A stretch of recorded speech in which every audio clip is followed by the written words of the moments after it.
feel long. It's like on the treadmill. Good evening, ladies and gentlemen. It is Tuesday. It's about song. It's about music. This is Idagio Live, where classical music happens. And I'm only here to say hi and welcome back to Eugene Rogers, who has taken over the month of August with some wonderful programming, wonderful colleagues, wonderful music. One of them I do know, Mr. Joel Thompson, down on my screen on the corner. We had a wonderful conversation about this incredibly beautiful piece that I know you're going to talk about. You guys having a great time. Have some more fun in August. I don't even know why I do this other than I just like to say hi, but we love it. Hi, everybody. Have a great musical hour with these guys. And Damien, I have no idea what you do, but I'm looking forward to finding out. Cheers. By the way, I'm in Oslo. Where are you? You're in Michigan, right? Me? Yes, I'm in Ann Arbor. And Joel, you as well? I'm in Atlanta. You're in Atlanta, of course you are. And Damien, where are you? I'm in Portland, Oregon. You're in Portland, Oregon. Oh my God. That's actually, I'm from Spokane, Washington, you know. Oh yeah, I do. Yeah. And my sister got married on the Lewis and Clark campus, and that's one of my favorite places. And oh wow, it's been going on. So okay, I'm out of here. I've already burned up too much time. You only have 47 more minutes. All right, bye everybody. Thank you. See you, Gene. Thank you, Tom. Bye. Well, hello everyone again, and thank you for joining us today for our Movers and Shapers in Classical Music series. Today we have part one of a two-part series, Black Composers Making an Impact Today.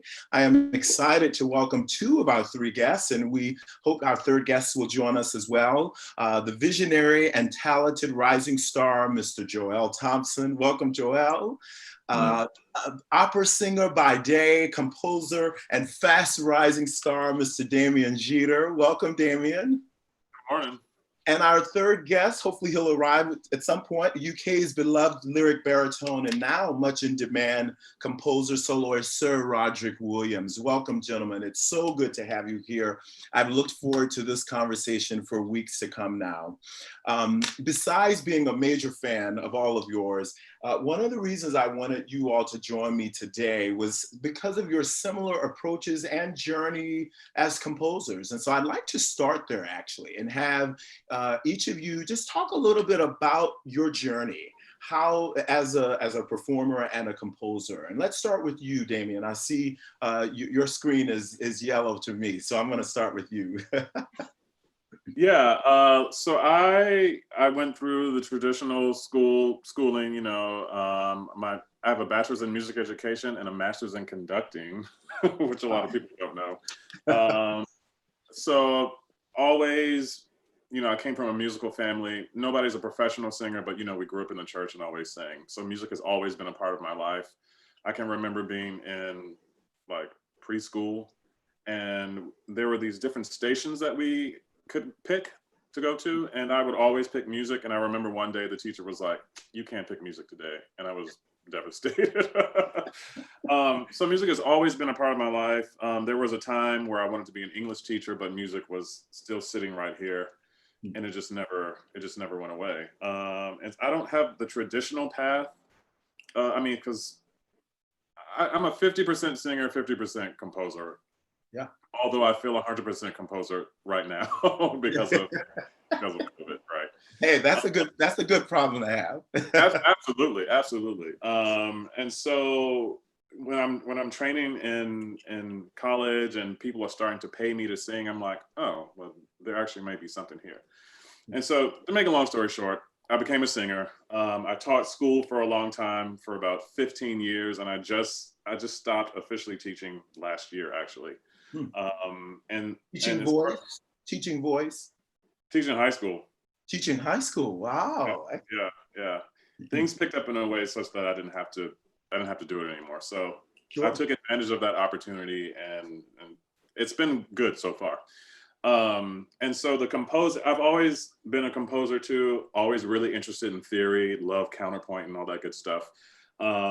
But I would do like small things here and there and like slip them over to my friends and be like, here, perform this. And they would say, hey, this is actually pretty good. Mm-hmm. So I did it for myself mostly, not really wanting anybody else to hear it, because to me, it feels like the most personal of all these things, right? But then, and just maybe a few years ago, I would say in 2016, when 2016 happened, I'll just say that. Yeah. I felt the need to do something more as an artist, besides singing Puccini and Verdi all the time, which is fine. But I felt incomplete, and I felt like there needed to be something, because there was a shift in the country, and it needed to be addressed in a way. And so at this point, I figured that I would use my compositional voice to sort of tell all these stories. And so that's kind of where I am right now. I'm not a closet composer anymore. Out in the world. I don't know if anyone will ever hear the stuff that I wrote 20 years ago, but that would be very interesting. I'm sure it's much better than you think. And nobody has time for closet composers. right. Joel, I'd love to hear about your journey as a composer. Yes, hearing Damien, I was struck by the strong parallels in his journey with my own. Also a very strong religious upbringing, background, grew up making music in the church, family worship every day. And so my first memories of just family and existing is singing. And so that's always been a part of my life. But my path has also been similarly circuitous, in that I was planning to go into medicine. In undergrad, I was pre-med, doing piano on the side. I was the pianist for my church, and eventually, introduced to this concept of composing, wanting to create the experiences that fed me, wanting to create the transcendent moments that moved me the most and informed my involvement in this art form. And so I tried my hand at composition. I got to a music festival, had a bad experience there, a positive experience, but eventually it was a negative one. And I was discouraged from composition for a while and decided to pursue choral conducting. And so my master's is in choral conducting, and I had a job teaching for about 5 years in Atlanta, at the collegiate and high school and middle school level. And my composition career sort of took off through meeting you, Eugene. I don't know if you want to share that story of. No, we'll get there, and you can share as much or little as you like. But now I'm pursuing a doctorate in composition, and a 100% composer, not a closet composer at all. But I do miss teaching, though. Honestly, it's both of my parents are teachers, and it's really a part of my artistry and my craft, I think. So I'd like to eventually do that someday, but right now, composition 100%.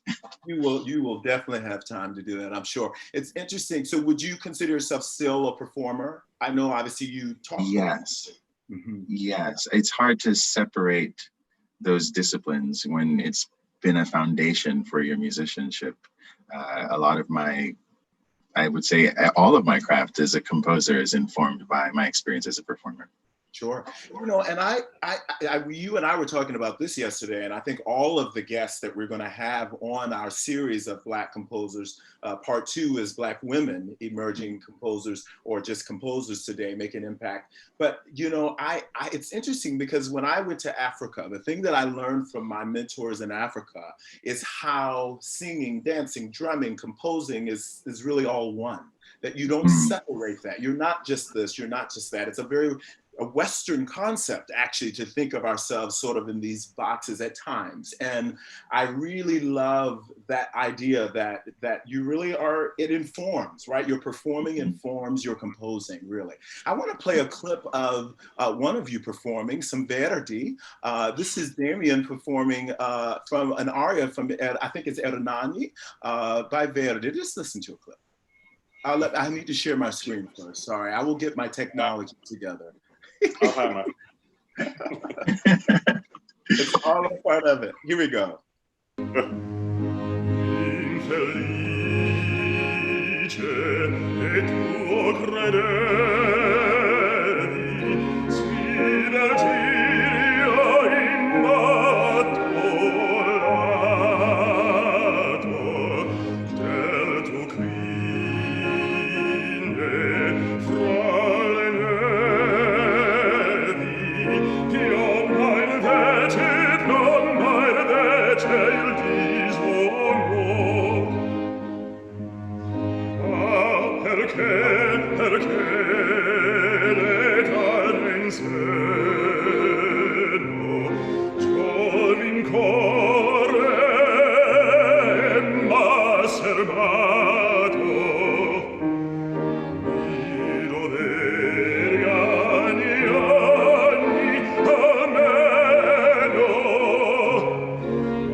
Stop there. Man, that's so Nice.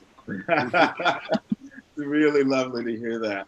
I'm curious, Damien, if you could talk to us, and both of you, if you'd like, talk to us about how writing for the voice and what you enjoy about writing for the voice. How is it informed by you being a performer?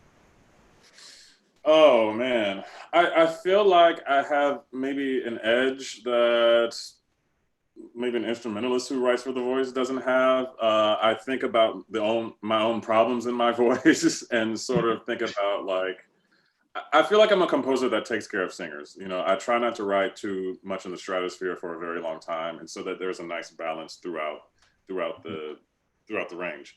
And so in that aspect, I feel like,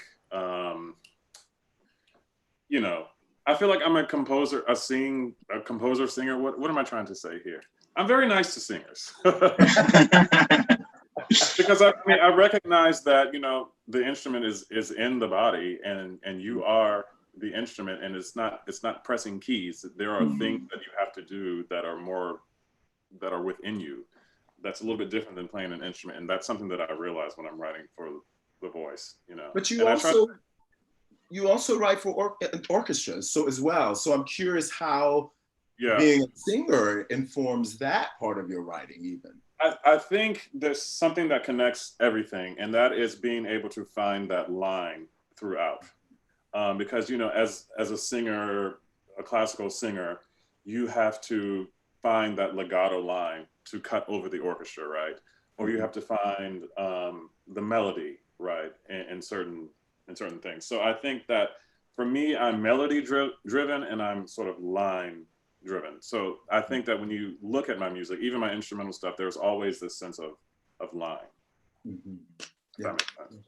I hear that. I was just, you know, I know we're getting ready to premiere one of your works with Washington Chorus, and as I was marking the parts, I was thinking, gosh, I can tell you're a singer. These lines, every line, I just want to sing. Joel, I'm curious about you in terms of, because you also are a singer as well. I know you don't necessarily consider yourself a soloist, but you are a singer and a performer. So talk about it. I'm curious, both from writing for voices and writing for instrumentalists, how that influences your writing. Yes, I find that writing for voice is my favorite thing to do. It's I love words. I think that's one of the primary, you know, things that there's the content is there in the words, and I see the music functioning as a way to illuminate the truth that is in the words. And so I find that when I'm working with instrumental music, I'm still trying to express truth as I would in vocal music. And a part of that, I think, the idea of the discipline itself of discovering the voice, it's almost a project of self-improvement, of self-discovery, of self-actualization. When you are, at least the voice lessons that I've had, you're discovering more about yourself because your body is the instrument. And so I take that same principle and try to apply it to whatever instrument that I'm writing. There's, you know, violinists are trained to think of it as an extension of their body. Same thing with the pianist. All of the technique is designed to think of the instrument as an extension of oneself. And so writing with that in mind leads to more idiomatic writing, and it helps the performer, aids the performer in discovering the truth of what I'm trying to express, and by proxy, what they're trying to express as well. And so I think that being a performer and a performing artist really informs how I compose, because I'm hoping to enable the performer to express a truth that we are, you know, collaborating to express. It's so interesting that you speak about truth. And I know what, as a conductor, I was just having an interview with someone the other day, and I don't know if you've heard me say this, that to me, I'm always wanting to make sure the singers are also telling the truth, right? You're trying to make sure the music tells the truth of those words. I think as performers, We have to Yes. also be believable and tell the truth as we perform. I'm such an avid believer in that. Yeah, and that thing about the 7 last words, which is a work that hopefully you'll mention about today. But I mean, working with predominantly non-African-American men, singing those words, for me, they have to sing it in such a way as if they were speaking truth, whether they believe it or not. We have to believe that they believe that. I'm such an avid fan of that. I'm curious for both of you, do you like people to listen for specific things in your music or listen to your music in a certain way? I think about listening a lot. I think listening is the foundation of my craft as a composer. I recognize that people listen in different ways. There are people who will listen words first, music second, vice versa. Some people are listening with their eyes. So I'm hoping to, when I'm writing, I'm hoping to, make something that is inclusive of people's different listening styles. Yes. I want, if I am intentional in every aspect of the craft, it's my sort of idealistic vision that regardless of how one listens, you will find an avenue to the truth. And so I don't know if I would prescribe a specific way of listening to my music. I hope that you can be yourself and bring yourself, and that my music will be an invitation for you to be just as vulnerable as I am being as a composer in the craft. So yeah, that's sort of how I feel about it. Yeah, and I remember once you were saying that you want some, for certain, I know for one of the pieces we were working on, you wanted them to have an experience more than to have a certain thing in mind, but to experience that. And I even hearing you say that, all of the things that you incorporated in that piece, you could definitely listen to it in different ways. So Damien, I don't know if you have any thoughts or comments about that. I agree with, I agree. I think that for me, I like to be able to, if there's a story that needs to be told, if there are words, so if it's like a choral piece, for example, my hope is that you will be able to hear the words and also hear the music as part of that storytelling too, so that they're not two separate entities. And one of the fun things for me is that when people listen to a piece of music and they come up to me and they say, oh, I remember blah, blah, blah, blah, blah, or I heard this thing that you did. And I'm like, oh, that's awesome, because I didn't even realize I did that. So a lot of times people hear things that I don't even realize that I do. Maybe because it's like sitting around here so much and marinating in head or whatever. And so I don't have that space apart from it. But part of the joy for me is when people come up to me and say, oh yeah, I heard this. And I go, that's really cool. I'm going to keep that in mind for other stuff. Nice. I love that. Speaking of listening, I'd like to play a clip of Joel Thompson's piece. This is with the Master Chorale of Emory, I think the Atlanta Master. Yeah. Yes. And Joel, you want to tell them about the piece as I get it going? Sure. It was a response to the deaths of Philando Castile and Elton Sterling in 2016. That summer, within 2 weeks of each other. And it was, another heartbreaking example of the scourge of police brutality in this country. And so I turned to Langston Hughes' poems and put them in a conversation with each other. Harlem, What Happened to a Dream, Deferred, a very famous poem. And then another one that's more encouraging, Hold Fast to Dreams, for when dreams die, life is a broken winged bird that cannot fly. And I turned to those things for solace and made a piece out of it, so. Sure. And I also love this clip because Joel is performing, and we don't normally get to see you perform. So he's performing with the Atlanta Master Chorale. Oh, does it explode? Oh,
Fantastic. That's beautiful. That's a fantastic piece.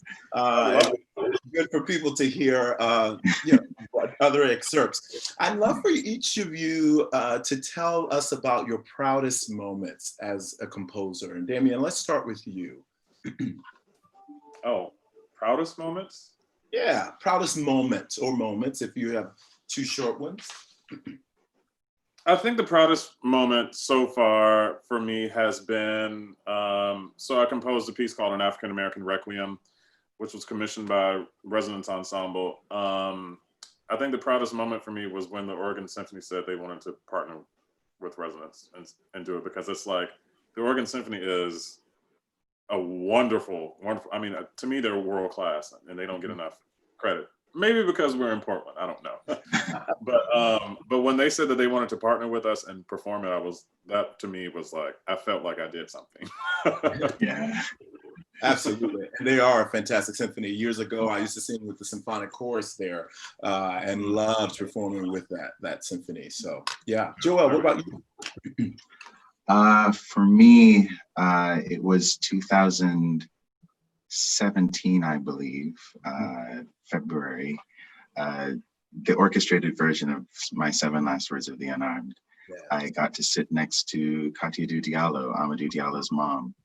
As she listened to her son's words, "Mom, I'm going to college," we held hands and wept. Mm-hmm. And afterwards, she whispered into my ear that was one of the best tributes to my son's legacy. And, you know, of course, I bawled again. She said that I captured his spirit, which, you know, I'm not going to argue with that. That's the proudest moment for me by far. Sure. Yeah, I'd love for folks who don't know, I think both of you should go into a little bit more detail about these works, because they are both works, because our audience we know is also European, and obviously there are folks who are watching us today that may not know of these works, and both of these works are pretty major accomplishments here in the United States. So Joel, we can start with you, but Damien, I'd love for you to go into more detail about your African American Requiem. What is The Seven Last Words? A quick synopsis, Joel, for those listening. Yes, it's a setting of the last words of unarmed Black men that were killed by authority figures. I wrote it in the winter of 2014, 2015, and it was inspired by a pictogram series on Twitter by the Iranian-American journalist Shirin Barghi, who would pair a simple image with the last words of an unarmed Black man killed by authority figure. So, for example, I organized it according to the seven last words of Christ, that liturgical template. So in the third position, in the liturgy, Jesus says to his mother from the cross, "Mother, this is thy son, son, this is thy mother." And for that maternal connection, I chose to set Amadou Diallo's last words on a voicemail recording to his mom, which was, "Mom, I'm going to college." He had saved up enough money washing dishes in New York to pursue a degree in computer science, but he was shot at 41 times by plainclothes police officers in New York when he was 23, I believe, in 1999. And so the rest of the piece is really similar, like to that, elegiac in nature. And it was really just a personal expression of grief, just like Damien said, having music be a personal expression. It's a very vulnerable discipline, this thing of writing these things that are extensions of your soul and then releasing them into the world. And so, yeah, that's just a little bit about Seven Last Words of the Unarmed. Yeah, thank you. And obviously written that late, but now has had a resurgence, right, with the death of George Floyd. And I feel like now your work is getting the due recognition it deserves. And for those of you who are watching that don't know the work, it is on Spotify and I think Apple Music, and there's also videos available. I do encourage you to check out this powerful work. Damien, would you talk to us about your African American Requiem? I know you alluded to it, but I think you got to do a little bit more than that. So an African American Requiem is it's the traditional setting of the liturgical Requiem Mass, sort of in the style of Verdi in Britain, in this way that more so in Britain, because I sort of in between the movements, I use different texts. So for example, in the Libre Me, I use a text by Ida B. Wells, who was a journalist and an anti-lynching speaker all across the country. There are also spirituals sort of interwoven in between these movements. There are about 20 movements altogether. It's for orchestra, choir, 4 soloists. And I wrote it in response to, well, this is one of the moments back in 2016 where I was like, okay, I need to do something more. And so I wrote this as a dedication to Black folks who have suffered or been the victims of racial violence in the United States. Mm-hmm. I'd like to play an excerpt of another work that you've written that was premiered by the Resonance Ensemble called The Talk. As I'm loading this up, do you mind sharing a little bit about this as well? Sure. The Talk was written, so Kathy Fitzgibbon is the artistic director for Resonance, and Resonance was doing a concert that had to do with children who suffer from health conditions. And Kathy wanted a piece that sort of spoke to the Black experience, but we couldn't think of anything like off the top of my head. So I said, okay, Kathy, I'll just write it for you. So I literally wrote this over a weekend. And the talk is about the talk that Black parents need to have with Black children in regards to their interactions with the police, the things that they need to do in order to stay alive. Mm-hmm. So that's and is this the second movement? Keep your hands. What is this movement? Yep. Keep your hands where they can see them. Keep your That's hands. the second. Here we go. I think I shared my screen. Keep your hands where they can see them. Keep your hands where they can see them. Keep your hands where they can see them. Keep your hands where they can see them. Keep your hands where they can see them. Mm-hmm. Keep your hands where they can see them. Keep your hands where they can see them. Keep your hands where they can see them. Keep your hands where they can see them. Mm-hmm. Keep your hands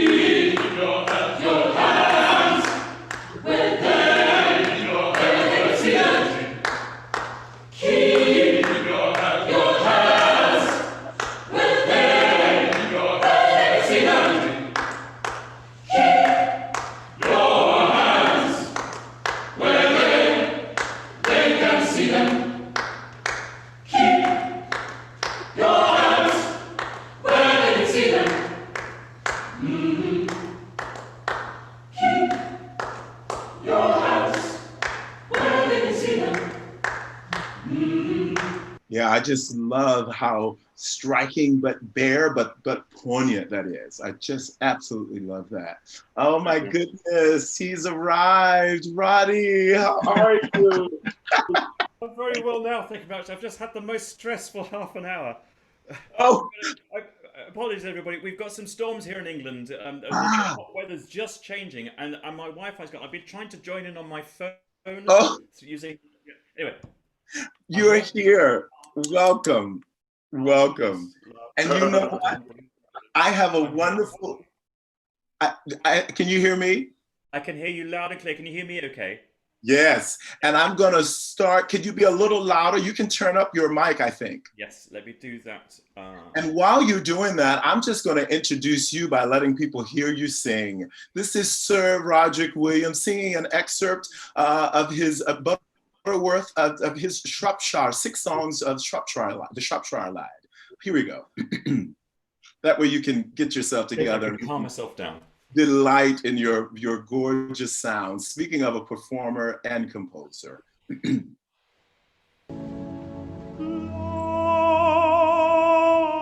Loveliest of trees, cherry now is hung with bloom along the bough, and stands about the woodland ride,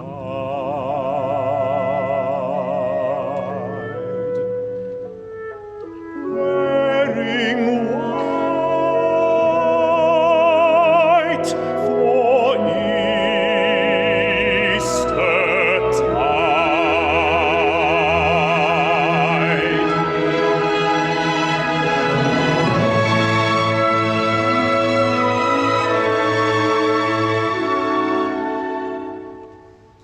I could play so much more, but I'm going to stop there because we'll do some other things. I'm going to tell you, that is my all-time favorite clip of you performing.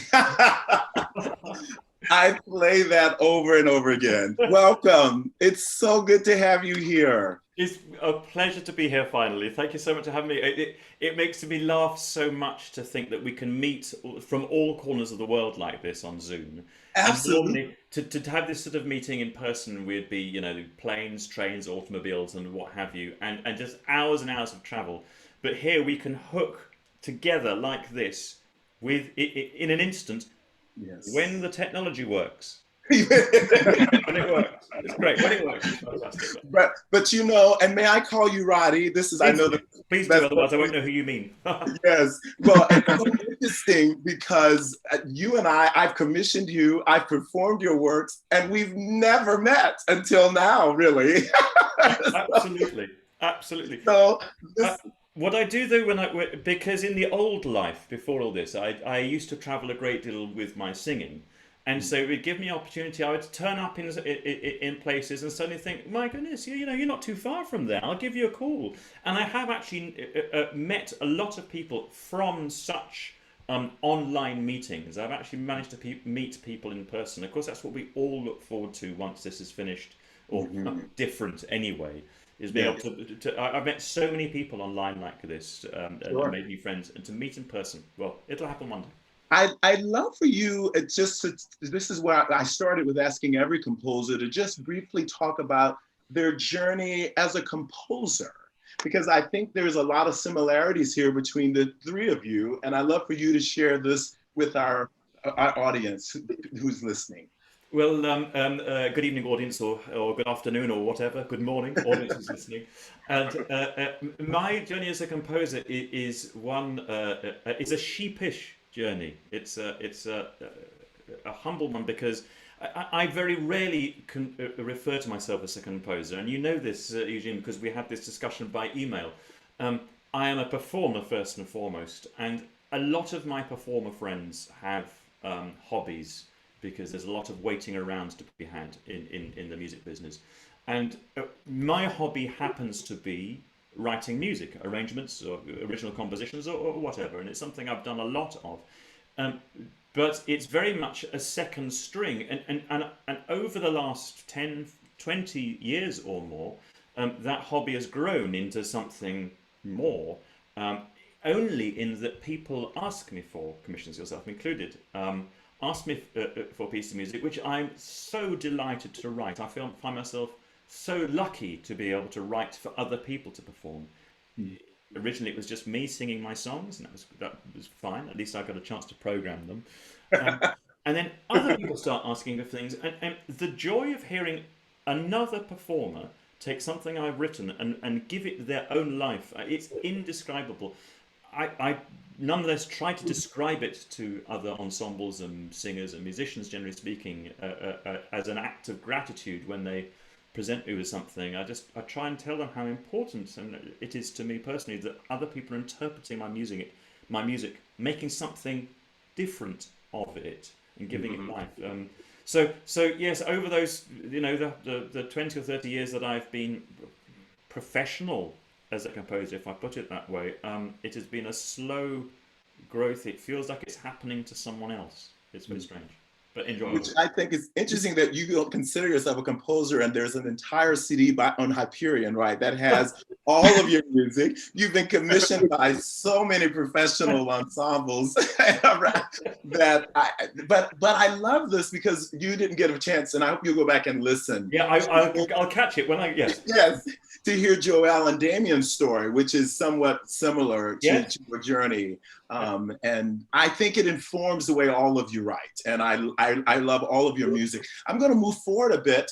I've got several questions, and I have probably only about 15 minutes or so. So I'm going to see if I can get through them all. But this one is just sort of a fast game of rapid fire before I go into long questions, because a quick way for people to get to know you all better. And just tell me the first thing that comes to mind. I like to have a little fun. And so the first one is Bach or Brahms? Roddy? For me, Bach, because I have such a deep connection, particularly with singing his passions and his cantatas. I love my Brahms, don't get me wrong, but Bach first. Perfect. Joel? Brahms' Requiem is my favorite piece of all time, but Bach. Good answer. Damien? Do I really have to pick one? Right. Game. You just change it to Bach and Brahms. There you are. I'm gonna have to go with Brahms. I'm gonna have to go with Brahms. Great. And Because his vocal writing and his instrumental writing are just absolutely good. Absolutely. Okay, these are just quick questions now. Leontine or Jesse Norman? Oh, that's easy for me. Okay. Leontine. Okay. Joel? Leontine. Roddy? And I'm a Jesse Norman. So Okay. I love songs that recording. Wow. Love it. These are hard. Acapella or instrumental accompaniment when writing for choirs? Say that again? Acapella or instrumental accompaniment when writing for choirs? Acapella for me. Same, acapella. And me. What, Joel? Yeah, that's the shock answer for me, from you, Joel. If I had a chance to do it, I would do it. But yes, I grew up singing acapella, so take six, all of that. Yeah. Okay. That's interesting. Well, folks, you heard it first. Okay. Favorite poet or librettist? Interesting. Anyone can go first. I tell you, actually, someone I've set from the beginning of my life and have gone back to time and time again is E.E. Cummings. Here's a thought for you. For me, they're different because I enjoy poetry, as that's a hobby of mine on the side as well. And sometimes there's poetry that has music in it that I don't want to interfere with as a composer. And so I love that poetry, but I would never set it. And then there's librettists who perfect the art of creating words that are perfect to be set to music. So I'm trying to like choose which in each camp right now. It's hard. That's a hard one. Okay. Well, just then give me one of each.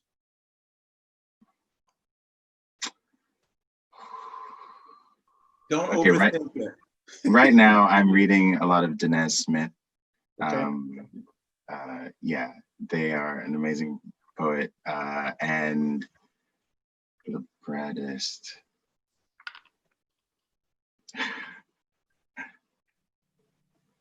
Well, the one that I just worked on with my opera, Andrea Davis Pinkney, she was wonderful. It was a wonderful collaboration. That's always wise. No, she's really good. Damien? I don't know. I've been reading a lot of Zora Neale Hurston lately. I don't know if she wrote any poems actually, but that's who I'm, and I know she didn't write any libretti, but that's who I've been Sure. reading right now. Yeah. Love her stuff. Yeah. Favorite non-musical pastime? Poetry. Mine is easy. Mine's walking, particularly where I live around here. Yeah. Sure. I don't know if this is a pastime. I'm terrible at this game. I don't know if this is a pastime, but I'm very into genealogy. Okay. Sure. That's good. I love that. Dream commission. The Met.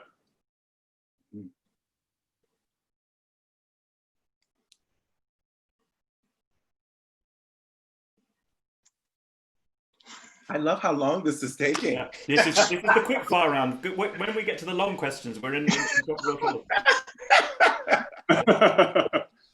Actually, Joel, you just mentioned Take 6. I wonder what it'd be like to be commissioned to write something for Take 6. That would be Right. Oh, Sure. that would be amazing. There could be some dreams happening here. So this is a good opportunity. Joel?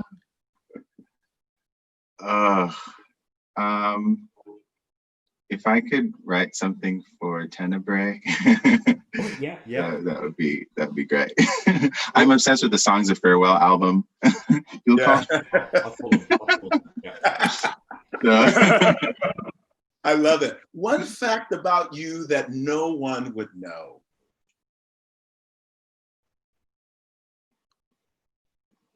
I should, you guys are such thinkers. These are not quick answers. What's happening now, Eugene, is we're just sorting out everything that's legal and non-legal. Yeah. What can I tell you? This is being recorded, yeah? So.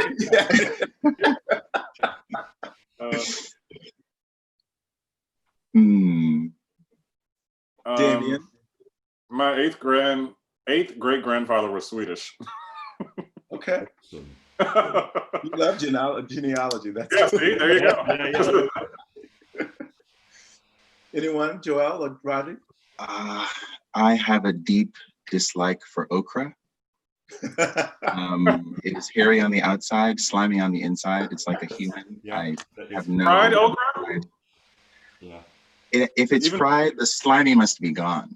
Exactly. I will eat it, but deep dislike. Sir Williams. Yeah, you really caught me here. This is much harder than I expected. Okay, I'm happy to come back. Can you come back to me on that one? Yes, I'm going to pass. Here's my pass card for that one. This is the last one of this set. One composer or artist you're into these days. Okay, for me, you're not gonna like this answer probably.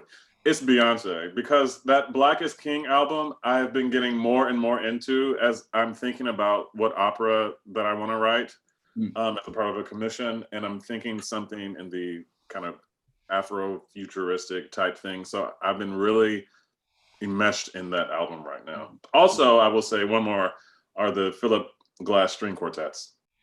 Sure. Roddy or Joel? Well, actually, Damien, you've given me a little spur here because when lockdown happened and I suddenly had time on my hands, the first thing I turned to was the Bartok string quartets, which I'd studied as a student. But I thought, right, the first thing I'm going to do is I'm going to get the scores. I'm going to sit down, listen 1 to 6, just and it blew my mind. Now in my 50s, like it did when I was 20 years old. So, thank you for that tip. I love it, Joel. Esperanza Spalding. Her creativity knows no bounds. I would love to meet her someday. Absolutely. I'm curious, what are you all working on now? How has COVID-19 affected the way you compose or process? So I just finished the cantata for you in the Washington Chorus, and right now I'm writing a string quartet, my first string quartet, and I'm also writing or setting a part of the prologue of The Invisible Man, or not The Invisible Man, but Invisible Man by Ralph Ellison for baritone. Yeah. I'm curious, your writing has changed? I don't think it's changed. I just definitely have more time to collect my thoughts. And I have more time to sketch and to really solidify things before I start putting it to paper. Sure. That's a very interesting thought, Damien, and time is interesting because the back end of that is that the 2 or 3 things, 2 particular commissions I was working on, which would have had their performance this summer. Of course, those were cancelled or postponed. So suddenly time stretches, and the immediate urge to write has gone. So that's part of it. It means, of course, that I'm partly motivated by deadlines. I'm a I'm a writer who writes quite quickly when I sit down and really get to it. But then when that pressure is off, it kind of just tumbles a bit. So those are all still on the back burner, those 2 projects I have in mind, and instead lots of people have been in touch during these last few months to say, oh, could you just do a quick arrangement of this? Or I'm just thinking of singing this piece, could you write something quickly? And I love those quick fire messages. You might not think that after those last answers, but those commissions, they come in and they're really fun to do, and they get done immediately. Yes. Rather than writing something and having to wait a year and a half before it makes a sound. Sure. And Joel? Yeah, I am. The pandemic has definitely affected my focus. It's just so stressful, you know, especially in America with also the racial upheaval and reckoning that's happening. It just seems as every day there's a different, you know, item of bad news that one has to process. And I'm a very emotional and sensitive person, so I sort of have to shield myself to make sure I have enough emotional energy to commit to creating every day. But I'm wrapping up the orchestration of my opera, working on a cello concerto, short concerto piece, and a couple of choral commissions for the Glee Club and consortium of choirs for next year, and an orchestral piece for the next summer as well. So a lot. Yeah, you're busy. Those sounds like such bigger projects. Excuse me for butting in, Eugene, but those sounds like such big projects. Do you find that you're having to discipline yourself to kind of work 9 till 5 as a job to get those orchestrations and things done? Yeah, I commit time every day to try and getting it done. And that leads to me neglecting emails and my own health and forgetting to eat. But now that I'm here in Atlanta with my parents, they're forcing me to eat. Oh, so that's a good thing. I know your mother is. Yeah, they show their love through food. Immigrant parents, Jamaican parents to be specific. So yes, I do have to dedicate a lot of time to make sure I get everything done and meet the deadlines. Yeah. Sure.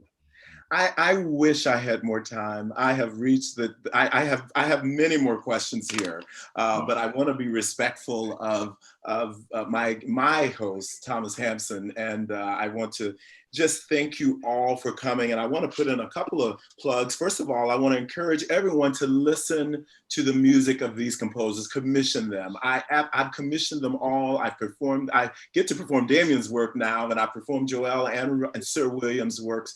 And they're just amazing composers, all of them. Tune in, I would say, first of all, tune in everyone 2 weeks from now for part 2 of this series, where we will focus on 4 Black women composers making an impact today. Joel Thompson will get to be my host due to a conflict. And those 4 ladies will be Jessie Montgomery, Courtney Bryan, Jasmine Barnes, and Mason Bynes. I do encourage you to listen in. And next week, my last week here, I'm so excited that I'll be spending time with American Grammy Award-winning symphony conductors Dwayne Wolf of the Chicago Symphony Orchestra and Bob Schaefer, conductor of the Emeritus of the Washington Chorus. We hope you'll tune in next week, 1 p.m. Eastern, and thank you 3 for being here. I look forward to making music with you again, and thank you everyone for tuning in today. Thank you.